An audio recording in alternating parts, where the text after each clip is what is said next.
성령으로 잉태하사 동정녀 마리아에게 나시고 본디오 빌라도에게 고난을 받으사 십자가에 못 박혀 죽으시고 장사한 지 사흘 만에 죽은 자 가운데서 다시 살아나시며 하늘에 오르사 전능하신 하나님 우편에 앉아 계시다가 저리로서 산자와 죽은 자를 심판하러 오시리라. 성령을 믿사오며 거룩한 공회와 성도가 서로 교통하는 것과 죄를 사하여 주시는 것과 몸이 다시 사는 것과 영원히 사는 것을 믿사옵나이다. 아멘. 찬송가 569장 찬송하겠습니다.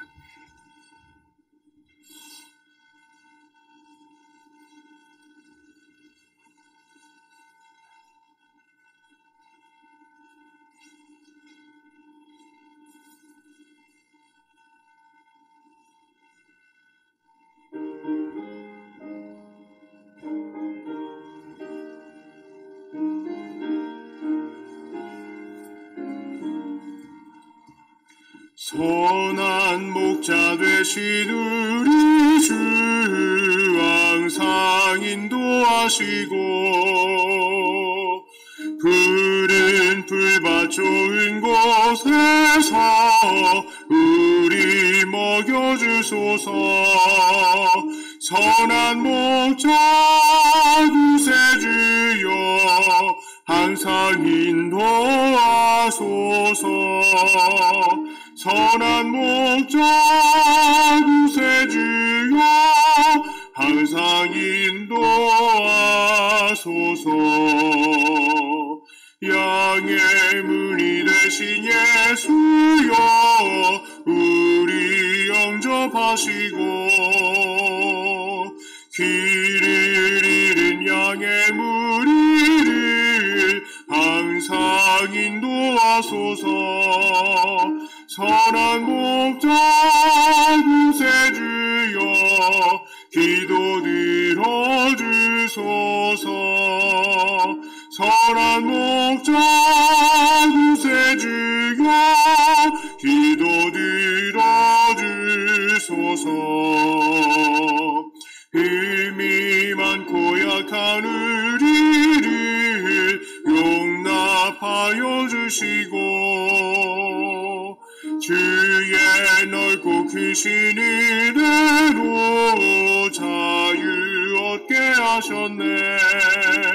선한 목자 구세주여 지금 나아갑니다.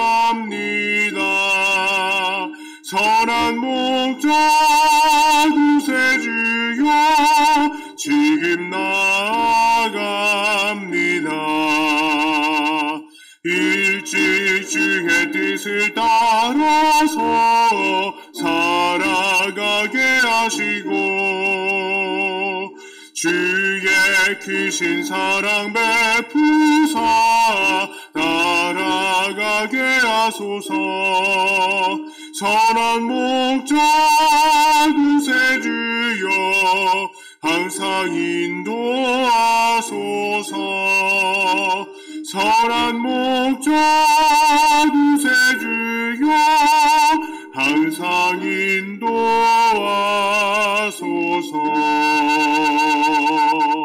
아멘.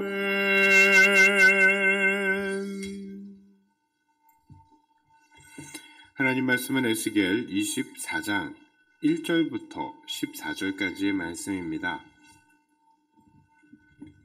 에스겔 24장 1절부터 14절까지의 말씀입니다.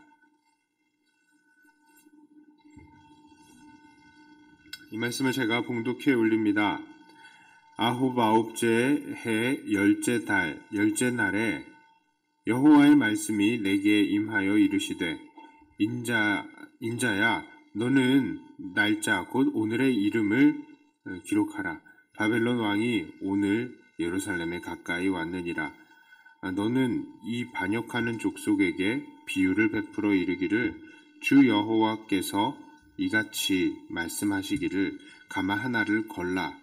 건 후에 물을 붓고 양떼에서 한 마리를 골라 각을 뜨고 그 넓적 다리와 어깨 고기의 모든 좋은 덩이를 그 가운데에 모아 넣으며 고른 뼈를 가득히 담고 그 뼈를 위하여 가마 밑에 나무를 쌓아 넣고 잘 삶되 가마 속에 뼈가 무르도록 삶을지어다. 그러므로 주 여호와께서 이같이 말씀하셨느니라. 피를 흘린 성읍 녹슨 가마 곧 그 속에 녹을 없이 하지 아니한 가마여 화 있을진저 제비 뽑을 것도 없이 그 덩이를 하나하나 꺼낼지어다. 그 피가 그 가운데에 있으며 피를 땅에 쏟아 티끌이 덮이게 하지 않고 맨 바위 위에 두었도다. 내가 그 피를 맨 바위 위에 두고 덮이지 아니하게 함은 분노를 나타내어 보응하려 함이로다.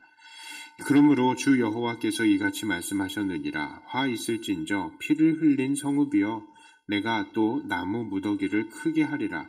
나무를 많이 쌓고 불을 피워 그 고기를 삶아 녹이고 국물을 졸이고 그 뼈를 태우고 가마가 빈 후에는 숯불 위에 놓아 뜨겁게 하며 그 가마에 놋을 달궈서 그 속에 더러운 것을 녹게 하며 녹이 소멸되게 하라. 이 성읍이 수고함으로 스스로 피곤하나 많은 녹이 그 속에서 벗겨지지 아니하며 물에서도 없어지지 아니하는도다. 너의 더러운 것들 중에 음란이 그 하나이니라. 내가 너를 깨끗하게 하나 네가 깨끗하여지지 아니하니 내가 네게 향한 분노를 풀기 전에는 네 더러움이 다시 깨끗하여지지 아니하리라. 나 여호와가 말하였은즉 그 일이 이루어질지라. 내가 돌이키지도 아니하고 아끼지도 아니하며 뉘우치지도 아니하고 행하리니 그들이 네 모든 행위대로 너를 재판하리라. 주 여호와의 말씀이니라. 아멘. 자, 오늘 말씀이 있었던 때는 아홉째 해 열째 달, 열째 날이라고 이야기를 합니다. 이때는 주전 588년으로 이때에 느부갓네살 왕은 예루살렘을 포위했습니다. 그러니까 지금 에스겔이 받은 하나님의 메시지는 그만큼 이스라엘 사람들에게는 중요한 위치의 예언이었을 것입니다. 그런데 하나님께서는 에스겔에게 이 비유로 한 녹슨 가마솥에 대해서 말씀을 하십니다. 나한테 왜 그러시나요? 예, 한 녹슨 가마 하나에 대해서 말씀을 하십니다. 솥 하나를 걸고 거기에 양 한 마리를 각을 떠서 좋은 고기를 넣고 그 고기를 솥에서 아주 그냥 푹 삶으라고 합니다. 뼈가 무를 정도로 말이죠. 자, 그러나 하나님께서는 그 가마솥에서 끓인 고기를 얼른 꺼내버리라고 합니다. 왜 그렇습니까? 그 고기는 먹을 수가 없었기 때문이죠. 왜요? 그 솥은 녹이 슬어 있고 또한 고기를 어떻게 했어요? 피를 완전히 빼지 않았기 때문에 그 고기 이스라엘의 율법상 먹을 수가 없었던 것입니다. 이런 솥에 이런 재료들 아무리 넣고 정성을 들여가지고 끓인다 한들 이것은 도저히 먹을 수가 없는 것입니다. 이거는 율법상 부정한 음식일 뿐만 아니라 또한 먹으면 탈나죠. 녹이 가득한데요. 자, 이것은 무엇을 비유로 하신 것입니까? 솥에 짐승의 피가 있었다는 것은 바로 이스라엘 사람들이 무고한 피를 흘리는 죄인들이었다는 것이죠. 또한 솥에 놋이 제거되지 않았다는 것은 무엇을 비교하고 있습니까? 바로 이들에게 죄가 있는데 그런 죄악된 솥과 같은 삶에다가 죄악된 재료를 넣어서 끓이는 그런 것처럼 이들이 죄악에서 정말 죄악의 죄를 더하는 삶을 살고 있다. 이것을 말씀하고 있는 것입니다. 이것은 하나님 앞에서 죄를 행하는 모든 죄인들의 형편으로 받아들일 수 있겠습니다. 그렇습니다. 녹슨 솥에 부정한 재료를 넣고 삶는 것은 사람이 아무리 정성을 들인다 하더라도 도저히 먹을 수 없는 음식을 만들어내는 것처럼 우리 사람들이 죄악을 가지고 거기 삶에 죄를 더하는 삶을 사는 것, 그런 삶은 그것이 아무리 열심을 내는 일이다 할지라도, 그것이 아무리 수고로운 삶이라 할지라도 그것은 그저 하나님 앞에 더럽고 추악한 삶을 사는 것일 뿐 하나님께 연락이 되지 않는다는 것입니다. 오늘날에도 참 많은 사람들이요, 자기의 삶에 온갖 정성을 다 합니다. 열심히 돈을 벌죠. 열심히 자기를 개발합니다. 열심히 공부하고요. 열심히 일합니다. 또 어떤 사람들은 정말로 열심히 봉사활동도 하고요.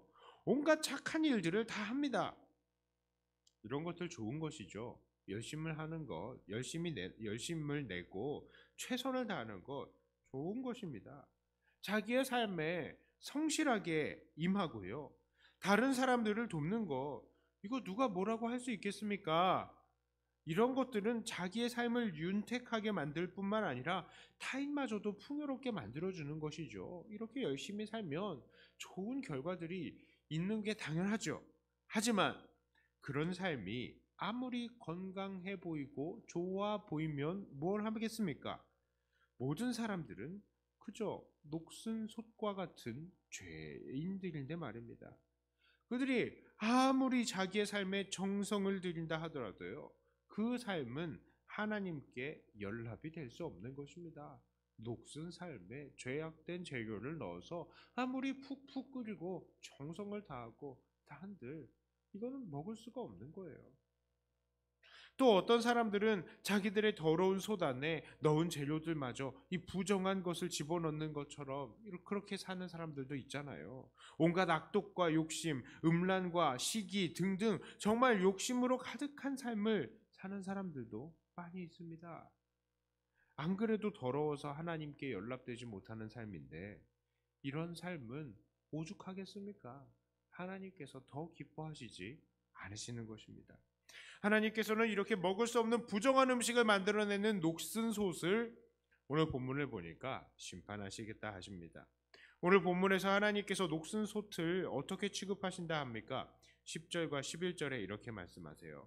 나무를 많이 쌓고 불을 피워 그 고기를 삶아 녹이고 국물을 졸이고 그 뼈를 태우고 가마가 빈 후에는 숯불 위에 놓아 뜨겁게 하며 그 가마에 놋을 달궈서 그 속에 더러운 것을 녹게 하며 녹이 소멸되게 하라. 보통요, 무쇠로 된 가마솥은 녹이 있으면 어떻게 합니까? 그 놋을요 팍팍 잘 닦은 후에 그 다음에 기름칠을 하죠. 하지만 그래도 녹이 지지 않으면 어떻게 하냐? 이 솥 전체를요 강한 불로 태워버리는 겁니다. 하나님께서는 바로 그런 방법으로 더러운 솥인 예루살렘을 정화시키겠다라고 하십니다. 오히려 그 솥 안에 있는 것들이 다 타고 없어질 정도로 강렬한 불로 그 솥을 깨끗하게 하시겠다라고 하시죠. 그렇습니다. 이것이 바로 하나님께서 죄와 그 죄인들을 대하시는 방법인 것입니다. 오늘날 우리들은 어떻습니까? 우리들은 물론 예수님으로 인해서 구원을 받은 사람들입니다. 예수님께서 우리를 대표해서 죽으시고 부활하신 그 사실을 우리가 믿는 사람들입니다. 그래서 우리들은 영원한 지옥불의 형벌을 벗어난다고 믿고 있습니다. 이런 예루살렘이 받는 벌은 우리가 다 피할 수 있다고 생각을 하고 있죠. 그러나 우리는 종종 우리가 벗어난 이 지옥의 불이 얼마나 무서운 것인지를 잊어버립니다. 죄의 삭시 얼마나 무서운 것인지, 그 심판이 얼마나 비참한 것인지에 대해서 아무렇지도 않게 생각을 하고 있다는 것이죠. 그리고 그렇게 되니까 예수님의 공로가 얼마나 대단한 것인지 그 깊이와 가치가 제대로 인정이 되지 않는 거예요. 그래서 감사가 나오지가 않습니다. 그리고 더 나아가서 죄악을 저지르는 것에 대해서 아무런 감각이 없어지고 마는 것이죠. 이런 사람들은 무엇으로 비유할 수 있겠습니까? 바로 겉에는 반들반들하게 깨끗하게 기름칠이 되어 있지만 뚜껑 열어보면 그 속은 온갖 더러운 것들이 푹푹 삼겨져 있는 녹슨 속과도 같다 할 수 있겠습니다. 혹시 우리들의 삶이 이렇지는 않습니까? 무엇인가 열심히 사는 것 같은데 하나님께서 원하지 않는 죄악된 고기를 푹푹 삶고 있는 녹슨 속과 같은 것이 아니겠습니까? 아니면 여전히 주님의 깨끗게 하심에 대해서는 아무런 확신이 없는 녹슨 솥과 같은 상태로 그냥 열심히 일하고 있는 것은 아닙니까? 사랑하는 성도 여러분, 우리들이 세상에서 열심히 부지런히 살아가는 것은 좋은 것입니다. 하지만 우리는 그 전에 두 가지 문제를 해결해야 돼요. 첫째는 우리 자신을 주님의 은혜로 깨끗하게 해야 하는, 우리는 깨끗한 솥이 되어야 하는 것입니다. 두 번째로 우리 자신을 주님의 은혜로, 정말로 주님께서 원하시는 순종의 삶을 살아야 하는 것입니다. 삶 속에 순종의 재료들을 집어넣어야 한다는 것이죠. 그래야 우리는 깨끗한 솥으로 깨끗한 음식들을 끓여내는 그런 삶을 살 수 있는 것입니다. 자, 이렇게 깨끗한 그릇으로 깨끗한 삶을 사는 것을 통해서 오직 하나님께서 연락하실 만한 삶을 살며 하나님의 기쁨이 되시는, 그래서 천국에서도 주님 앞에서 잘했다 이렇게 칭찬을 받으시는 사랑하는 저와 여러분들이 다 되시기를 주님의 이름으로 축복합니다. 기도합니다. 하나님, 참으로 감사합니다. 하나님께서는 은혜로 예수 그리스도의 은혜를 통하여서 우리를 깨끗게 하시고 우리가 이 천국의 삶을 살 수 있게 하셨습니다. 지옥의 심판을 받지 않게 하셨습니다. 그러나 우리가 이렇게 하나님의 은혜를 받았다는 것을 너무나 자주 잊어버립니다. 죄인들은 결국 불의 심판을 받게 된다는 사실을 우리는 너무나 금방금방 잊어버리고 죄에 대해서 아무렇지 않게 생각을 하고 죄를 정말 저지르는 것을 아무렇지도 않게 생각하는 것을 봅니다. 그러나 하나님, 우리가 다시 이 말씀을 통하여서 죄의 비참함과 무서움, 그 결과의 무서움을 깨닫게 하여 주시옵소서. 죄는 결국 우리에게 심판을 불러온다는 사실을 깨닫고 우리가 그 무서운 심판에서 건진받았다는 사실을 깨닫고 정말 하나님께서 기뻐하시는 삶을 오늘도 살아낼 수 있게 하여 주시옵소서. 하나님, 우리가 다시 한번 우리 자신을 깨끗게 하고 또한 우리의 삶을 깨끗게 하는 그런 우리가 되게 하여 주시옵소서.